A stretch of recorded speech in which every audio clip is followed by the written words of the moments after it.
Long Meadow Board of Assessors, beginning at 6:30 p.m. on Tuesday, January 22nd, 2013. LCAT is recording the meeting, and we have our own recording device, and no one else is recording the meeting. First item is the minutes from the January 8th open and executive session.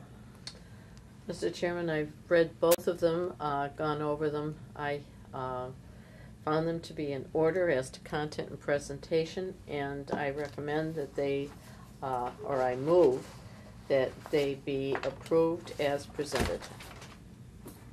Second that. Any discussion? No. All in favor? Aye. Aye.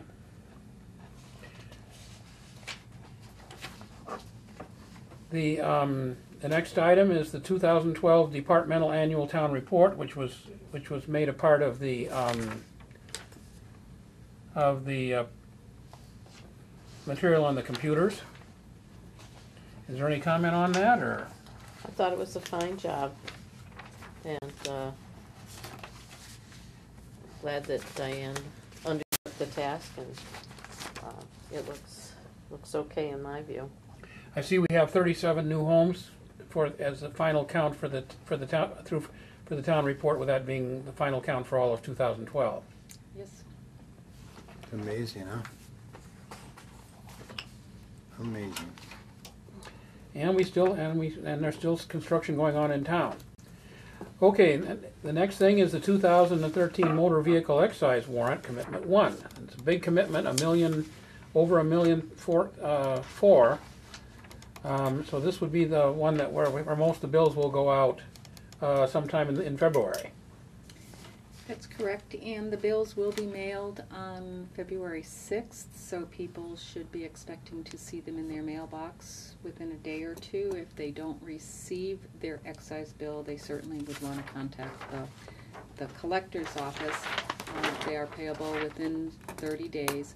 Keep in mind that the Registry of Motor Vehicles sends out commitments every 2 months, so if you did get a new vehicle, you may not necessarily be in this first commitment.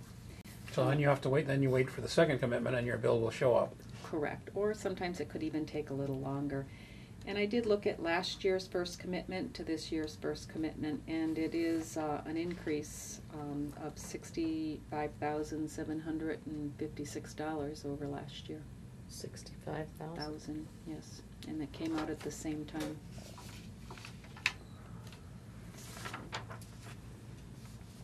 So the next item is also connected with the motor vehicle excise tax. This one's the 7th commitment left with the final processing on the 2012 based on late information. About $11,000, a bit over $11,000.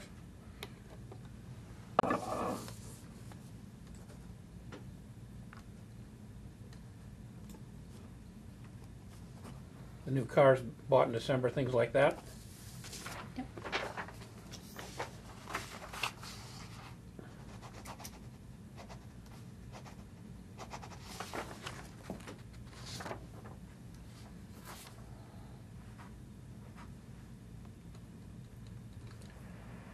And then the next item is an informational memo from the Registry of Motor Vehicles regarding garage coding. There's apparently been some kind of error in the system.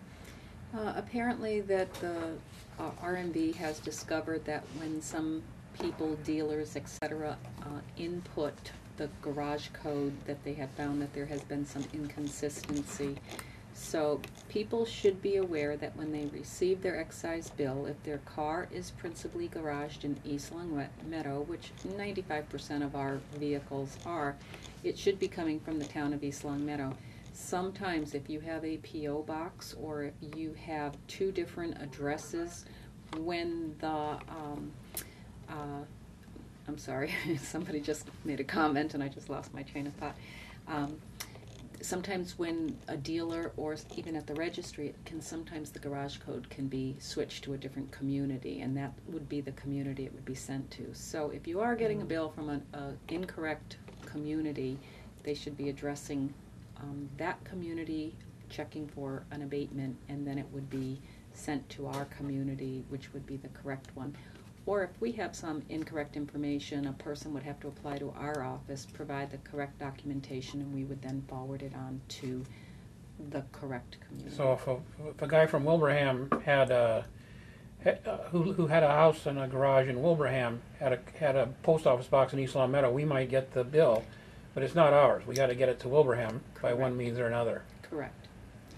And that does require an abatement application to one of the offices, depending on who issued, for us to send it to the proper community.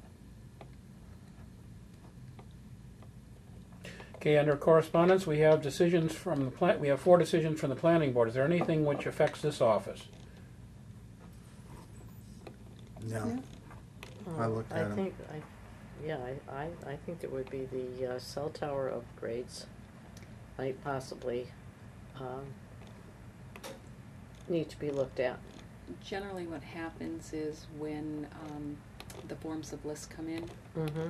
this is where it's usually noted Yeah. when they'll show any new equipment. Yeah, that new equipment. I hope we get detail on it. Any further discussion on the correspondence from the planning board? None for me. For me. Okay, now that we have an upcoming event, the MAO winter meeting, February 21st in Randolph. I would like to go to that. Okay, I'll get you registered. I'm still debating. I thought I wouldn't go, but considering the mail that we've gotten concerning the due structure, I'm interested in how that will play out, actually. Because I feel if there has to be a reason why the organization is proposing it, having sat on the board, and bringing things, trying to amend it on the floor is always a very dicey situation. So, how soon do I have to let you know, Diane? I believe it's by the 14th of February we had to have The 14th, a week ahead? Yeah.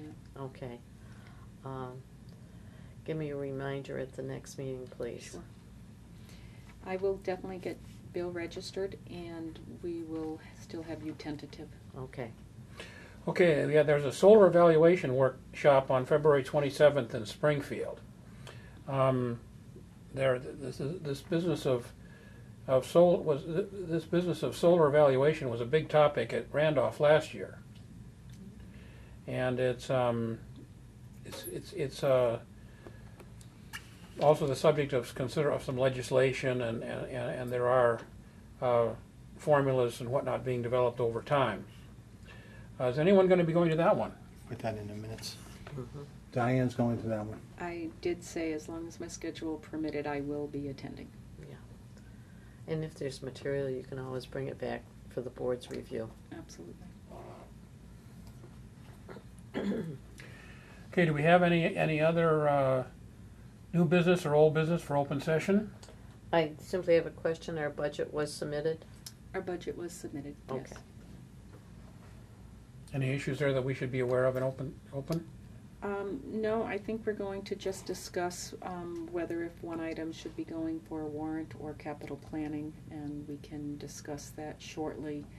I've gotten different pieces of information, and I just want the board The historical on that is that the appropriations committee asks for one or the other, and we do it. That's it? Okay. That's it. I move that we go into executive session to discuss to ATB cases, to discuss the abatements applications which have come in and which can still come in up through the end of the month, and to discuss contracts involving the computer systems and appraisal consulting. I'll second that motion. And we will not be coming back into open session. This requires a roll call vote. Mrs. Saulnier? Yes. Mr. Grudgeon? Yes. Mr. Johnston? Yes.